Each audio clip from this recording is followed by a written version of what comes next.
Ya, aku baru lihat video kiriman dari grup keluarga di Boyolali, keluarga dari ibu.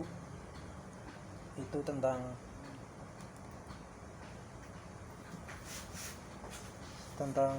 apa? Pak tua yang udah sehat. Tentang Pak tua yang udah sehat. Puji Tuhan, tadi malam juga Tuhan izinkan Iko mimpi. Ya, biasanya Iko nggak pernah mimpi ya. Izinkan Iko mimpi ketemu ibu. Suasana di Boyolali itu di rumah Pak tua. Iko itu posisinya mau mandi di belakang, di kamar mandi belakang, di dekat kandang sapi. Di situ Iko cari celana dalam sama anduk Iko. Cuman posisinya itu saat cari celana dalam, Iko cuman ketemu celana dalam bapak, dan itu celana dalam bapak yang ada di rumah Purwokerto. Tapi anehnya di mimpi itu aku nemu celana dalam bapak. Sampai akhirnya ibu bantuin aku untuk cari celana dalam, dan akhirnya ketemu celana dalam yang aku pakai hari ini, celana dalam Indomaret yang untuk laki-laki. Udah familiar lah ya untuk para laki, itu pakai celana dalam itu. Dan itu juga aku punya cuman di Purwokerto, karena yang di Boyolali itu merek Speed ya. Udah ketemu itu, terus tapi sebelum aku ketemu, aku cari-cari sampai kamar depan, kamar tempat Pak Deku tidur, Pak De Ngadimin, bapaknya Mas Yoto sama Mbak Tari, istrinya dari Mbok Dewici. Ya, di situ aku lihat di dalam kamar itu ada seperti jajan-jajanan rentengan, tapi anehnya di situ aku lihat ada beng-beng tapi rentengan. Itu mungkin cemilannya Pak D, aku kurang tahu juga. Arti dalam mimpi ini juga nggak tahu, aku cuma pengen share aja sih.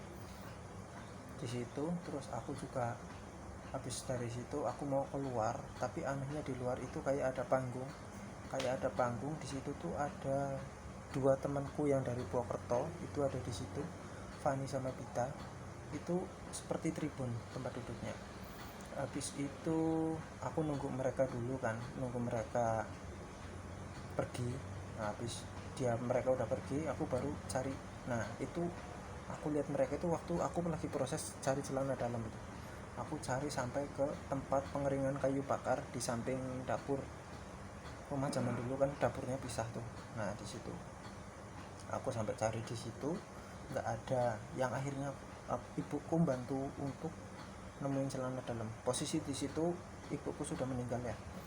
Nah, di situ setelah itu aku mandi kan ke kamar mandi belakang. Di situ aku lihat ibu, ya seperti kayak duduk tapi di atas kloset gitu loh. Habis itu aku lari kan, bukan lari, pergi kan, ganti kamar mandi tempat Pak Deku, Pak De Ngatimin. Nah, sebelum sampai kamar mandi Pak De Ngatimin, di rumah Mbak Tari itu, di rumah Mas Yoto, di rumah Pak De Ngatimin, di rumah Mbak Detumi itu, Mbak Dewici maaf, Mbak Dewici itu, aku lihat rumahnya itu beda sama kondisi yang sekarang. Itu rumahnya seperti samar-samar sih ya, kayaknya sih lantainya masih lantai, bukan belum berlantai, malah lebih ke tanah gitu. Dindingnya nggak begitu kelihatan, cuman aku lihat itu dari pintu loh. Di pintu itu ada adikku, ada Tirsa, itu lagi di pintu, dia pakai baju pink gitu, tangannya beda sih, cuman itu Tirsa. Terus depannya Tirsa nggak tahu siapa, karena aku cuma lihat punggungnya doang. Terus ada juga yang aneh lagi itu Mas Yono itu cucunya Mbah Rubinah, anaknya orang yang jualan bubur di Boyolali sana, di Ngampel.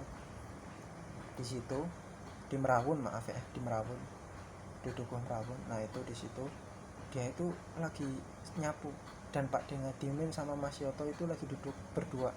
Pak Dengadimin di kanan, Mas Yoto di kiri. Itu duduknya jejeran, cuman beda kursinya panjang gitu lah. Itu sih. Terus aku kayak ngelihat di ruangan itu ada Mbak Tari juga di depan. Nah, habis itu anehnya tuh aku mau ke kamar mandi, harusnya karena kamar mandi Pak Deku tuh pisah sama rumah utama, jadi harusnya tuh aku langsung ke kamar mandi. Cuman anehnya di dalam mimpi tuh aku lewatin dapur dulu loh, dapur kotor, dapur bersih, maaf, dapur tempat penyimpanan makanan itu.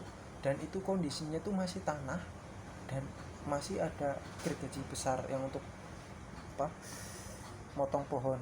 Itu yang gergaji yang butuh 5 sampai 10 orang gitu. Nah di situ anehnya aku harus lewat situ, padahal itu rumah gandeng sama rumah utama. Padahal itu dapur itu gandeng sama rumah utama, jadi letter L gitu loh. Jadi kalau kita udah masuk ruang tamu, baru kita masuk ke dapur, terus keluar bisa ketemu kamar mandi. Nah tapi anehnya aku harusnya kan dari luar langsung ke kamar mandi itu bisa. Kalau mau ke dapur itu harus lewat apa namanya, lewat dapur, lewat ruang tamu dulu baru ke dapur. Kalau enggak masuk dari pintu yang sebelah kamar mandi itu langsung ke dapur. Tapi kalau kondisi yang sekarang itu udah di letter L loh, jadi garasi, WC, terus baru dapur. Nah gitu loh. Nah aneh kan, jadi aku itu kondisinya tuh lagi di dapur baru masuk kamar mandi. Dan di kamar mandi aku lihat ibu tuh terlentang loh, seperti orang tidur kayak lagi di rumah sakit gitulah. Di sebelah kanan itu ibu pakai gelang emas, bajunya nggak ingat aku, kayaknya hitam sih ibu itu, gelang emas. Tapi aku pegang tangannya itu masih bisa loh. Nah di situ terus aku keluar kan, aku cerita yang pertama ini kurang jelas, cuman aku cerita sama Mbak Nia. Mbak Nia itu adiknya Mbak Ines, anaknya dari Pak Deku, Pak Depangat, kakaknya ibu. Berarti Pak Depangat itu nomor 3, ibu itu nomor 4.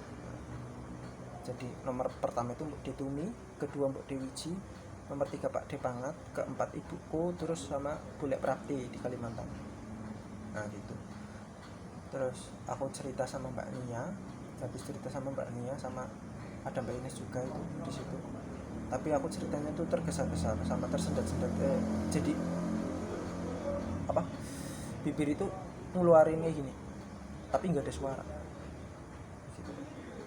Habis itu apa namanya, cerita di situ aku pergi ke rumah mbahku di Pak Tuo, rumahnya Pak Tuo. Aku cerita lagi itu di depan TV. Itu aku ceritanya sambil tidur membelakangi Mbak Nia. Sama Mbak Nia tuh di depannya Mbak Nia tuh ada bapakku, sama di sebelah kiri bapakku tuh ada Pak Tuo. Udah sih, terus di situ ada Mbak Ina sama Mbak Tari, cuman posisinya nggak tahu di mana. Di situ cerita lagi cerita, terus kok apa yang aku ceritakan itu kok sampai aku bangun dengan posisi yang sama persis waktu aku cerita. Dan di situ adikku bangunin. Dan kejadian itu tadi pagi jam 6 kurang lebih. Pokoknya aku bangun sampai habis bangun itu ada bapak juga kan, langsung bangun kan. Di rumah tuh posisinya ada bapakku, ada Mbak Laras, ada adikku Tirsa gitu. Bangunin, terus adikku bangunin, bapakku langsung pegang kepalaku sambil ngelus-ngelus sambil kita berdoa. Bapakku bilang apa, mungkin apa, berarti ibu lagi jagain keluarga di Boyolali karena Mas Yoto baru ngirim video. Nah kebetulan waktu itu tuh aku belum buka WA sama sekali karena kemarin tuh capek, jadi pulang kerja juga langsung tidur gitu loh. Tuh ternyata Mas Yoto tuh ngirim jam 7 malam, berarti aku udah tidur, aku jam 6 udah tidur aku gitu loh. Nah habis itu apa namanya, aku itu apa nyanyi kan sama bapakku tuh, nyanyi tentang apa, berarti kita nyanyi apa ya, tadi nyanyi 2 lagu lah intinya, nyanyi 2 lagu tapi aku lupa lagunya apa gitu. Kita nyanyi terus kita berdoa. Kata bapak mungkin kita harus mendoakan apa ya, mimpi ibu. Jadi apa, ibu tuh kayak mampir ke sana gitu karena kondisi Pak Tua ternyata udah sehat guys. Udah sehat itu tadi malam jam 19.12 itu Mas Yoto ngirim tuh katanya Pak Tua udah sehat, karena kondisinya itu Pak Tua sama Pak Dengadimin tuh lagi sakit. Nah, gitu. Terus kita berdoa, aku dapat jatah untuk mendoakan siapa, Pak Dengadimin, terus Mbok Dewi sama itu Mas Eto. Kita berdoa bareng di situ, habis berdoa bareng terus aku langsung mandi berangkat kerja gitu sih. Terima kasih sudah mau mendengarkan apa ceritaku tentang mimpi hari ini yang aku nggak tahu juga artinya apa. Terima kasih.